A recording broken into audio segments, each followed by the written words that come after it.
I'm Lynne Kaufman, and I'll be teaching a writing workshop called Memoir Writing, Turning Points.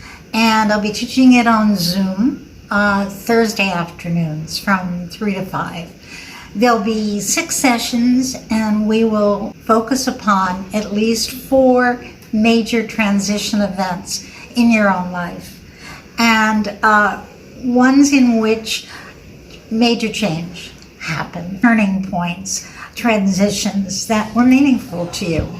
And you'll write that in class for about 15 minutes for each class on a different turning point, and then share your writing with the class should you choose.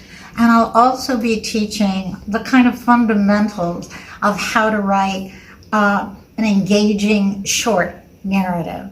The real benefit of the class will be, 1, you'll have a punchy short memoir you can share with family and friends, and even more important, you will have an insight in your own life, looking back at these important moments.